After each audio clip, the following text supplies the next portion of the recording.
stand before you this afternoon.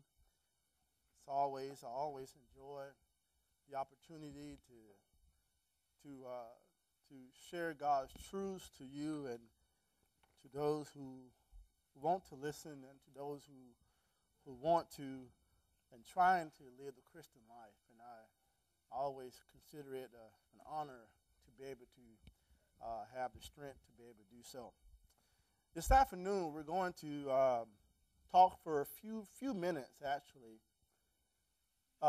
It's a topic that I enjoy sharing with individuals. The title of this study tonight is How to Enjoy Success Without Compromise. We live in a world today that is the idea that in order to get ahead, this is the idea. In order to get ahead in life, then you must conform to the sinful practice of the world. That's kind of the perception and the idea that many people have today, including unfortunately, Christians.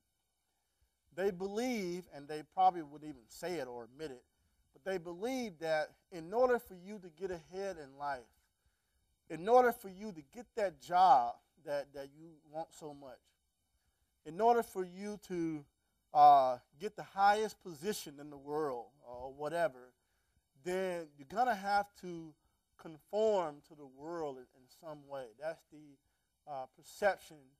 In order to be successful, then you're going to have to willing to accept some sin or some sense of conformity to the world. And this morning, I'm going to prove to you that that is simply not a Bible idea. Not only a Bible idea, it is not true as well. We're going to look at a familiar person in the Bible that we all are familiar with. It's found in the book of Daniel chapter 1 and 8 through 21. I'm actually not going to read the story because I believe that we all are pretty much familiar with the story about Daniel. And Daniel has always been kind of a personal, I wouldn't say a personal hero, but a personal person that I like to talk about, or I like to study about and look at. And you may ask the reason why, because when I was about 20 so years ago, 20, 25, I can't even count right now, but about 20 odd so years ago, I had obeyed the gospel. And I was a young man. I was in my middle school years. And Daniel has always been someone that you could turn to the Bible as a young person, because Daniel he started off as a young man. And we hear these stories about Daniel and how the thing that he faced as a young person. And that was encouraging to me, being a young person in middle school years and trying to want to live the Christian life and trying hard to learn and do things right. And I can always go to Daniel for comfort, for wisdom in trying to live the Christian life as a young person. We think about Daniel for a moment, and there are many people in the Bible about godly men and women that are worthy of studying. But this morning we're going to look at Daniel for just a moment, and how Daniel was able to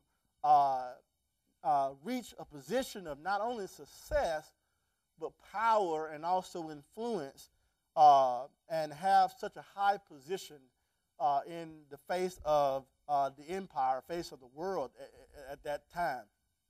Daniel, who we can look at when people say, well, you can't have success without compromise. Daniel, I'm going to prove to you this afternoon that Daniel had not only success, but power and influence, and he did not compromise his position as a godly person. So, and that's one reason why we're looking at Daniel this afternoon for a few moments.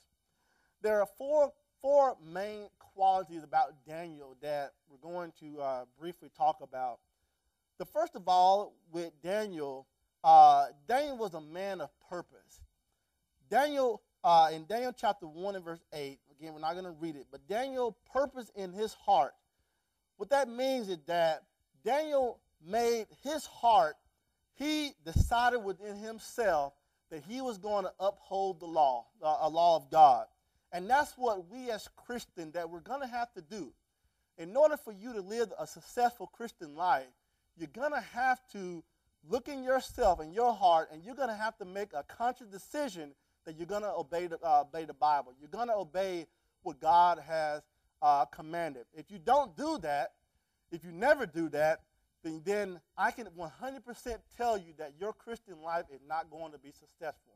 You're going to have problems, and eventually you're going to fall away, if not already at that point. But Daniel, as a young man, he, despite his youth, he decided that, and despite him being in a strange foreign land, that he made a conscious decision that he was going to uphold the law of God no matter the cost. And sometimes I wonder about us today, if they make a law that says, well, if you go to church, then we're going to put you in jail or put you to death. I would just wonder how many people will even be here in the morning.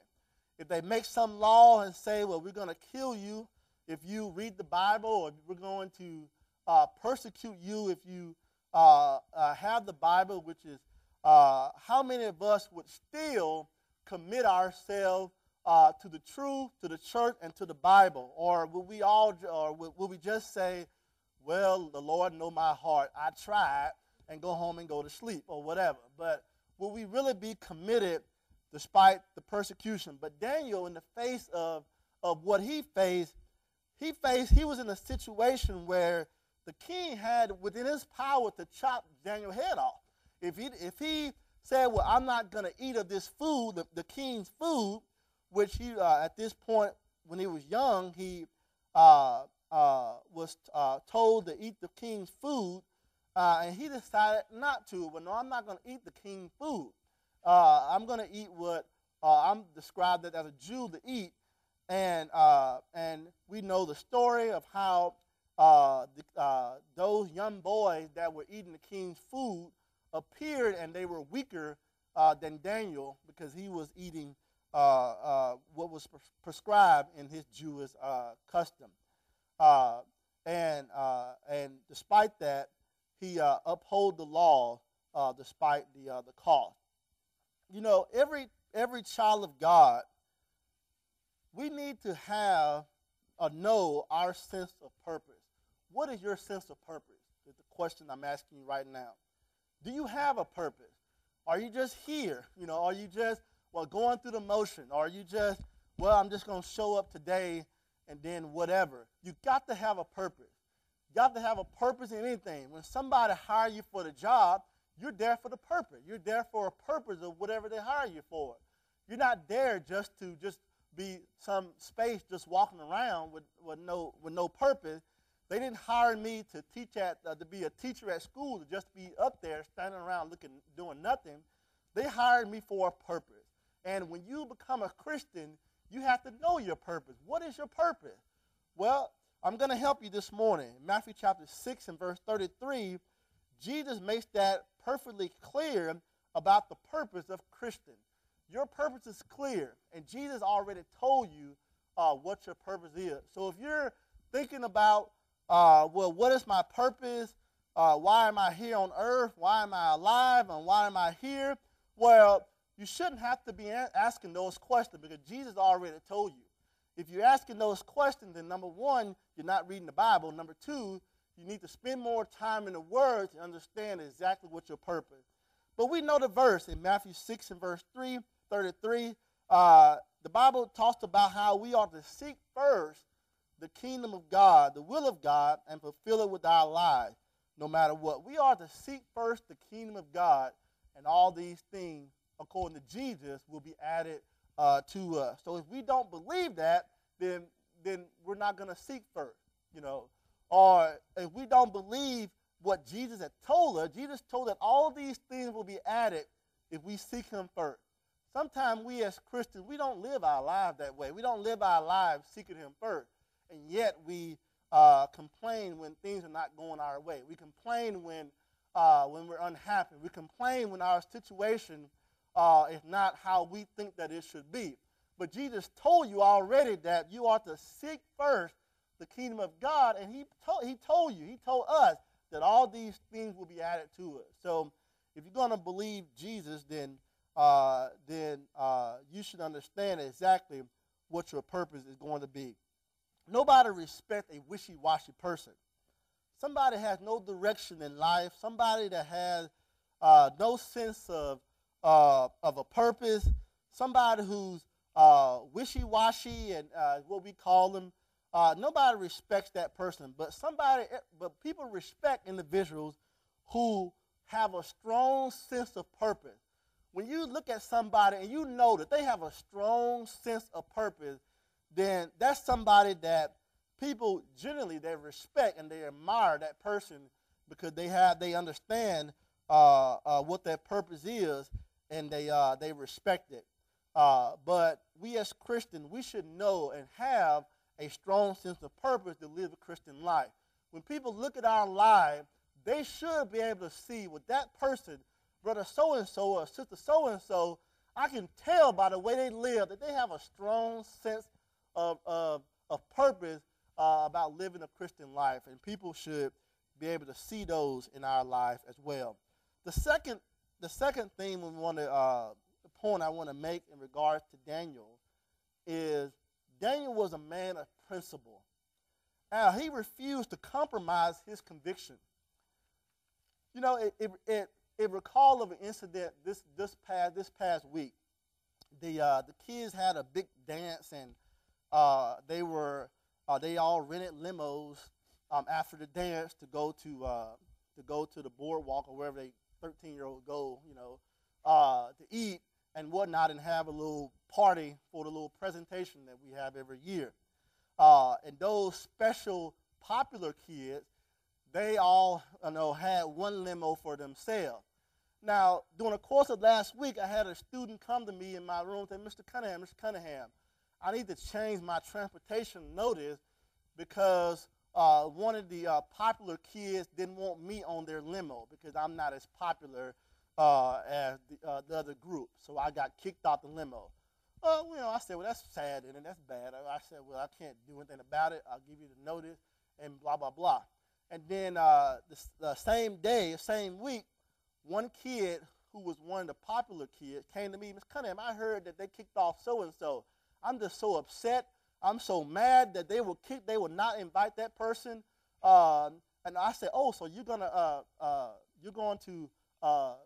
not go in protest because you want your friend to go. I said, no, I'm going, but I think it's wrong that they did that. I said, well, you got no principle, you're going to come to me complaining that it's wrong, but then, but you still going, I said, well, because they invited me, I'm going to still go, I said, well, that's no principle, but Daniel was a man who refused to compromise his conviction. We recall the incident with the king's meat and how he refused to eat of the king's meat and drink of the king's wine. He held on to his conviction.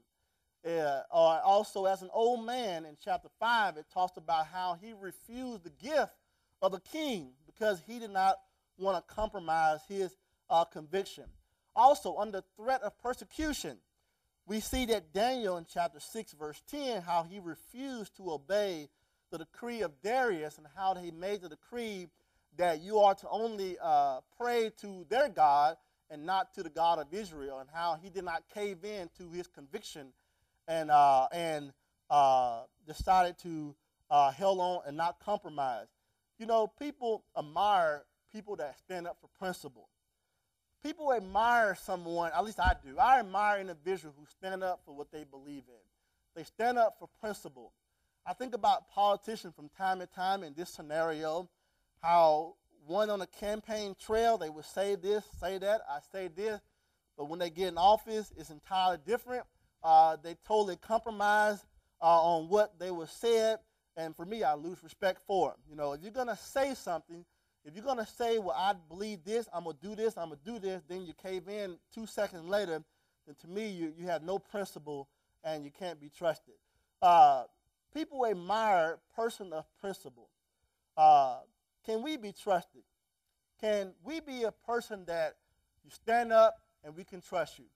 Can you be a person today that when dependent upon to carry out something or a task, that person can be trusted?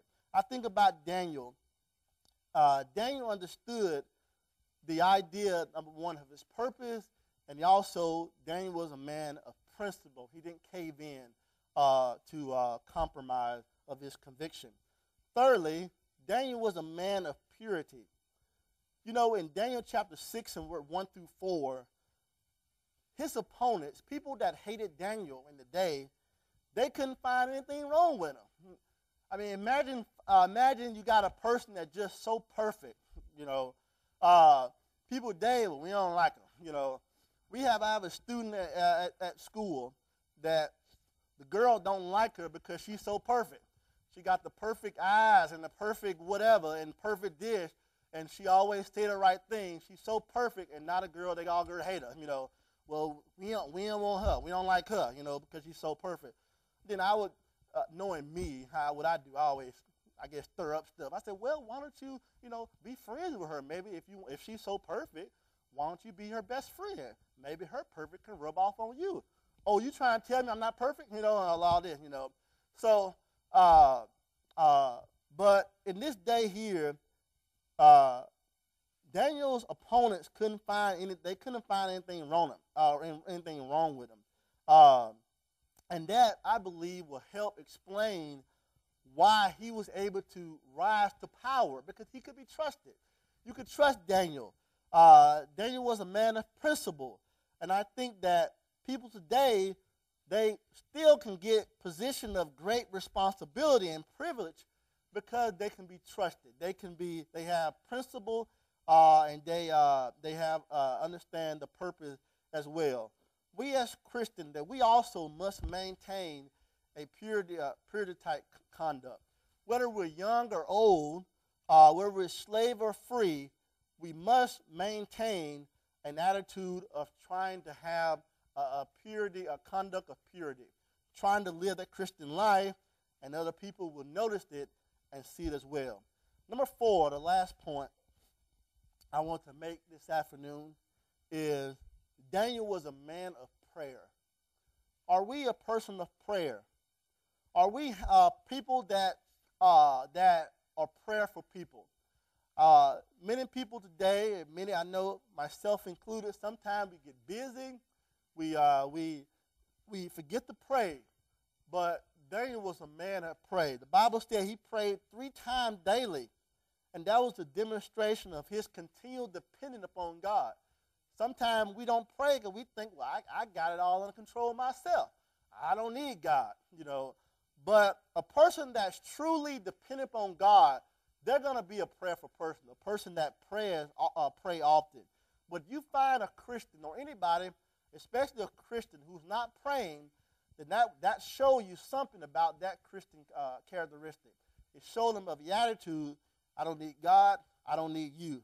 And that, hopefully, that's not none of us.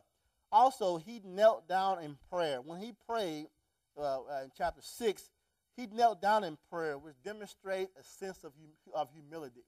We must have a sense of humility, not prideful and arrogant, but an idea of humble ourselves before God. He gave thanks in the midst of persecution, and this was a demonstration of his gratitude and the fact that he could not lose sight of God's blessing. Despite persecution, despite the problems in this life that we face, you're still going to be on your knees praying. Why? Because you're giving gratitude and thankful for the blessing that God has done for you in your life. Despite what you're going through at this time, despite the issues and problems that we all face, you still should be on your knees. Why? Because you are still giving thanks and blessing, thanks for the blessing that God still had done for you. At the very least, you give thanks for the blessing to be forgiveness for the sin that you have made in your life. You got sin, I have sin, we all got sin, we all going to face with sin until we die.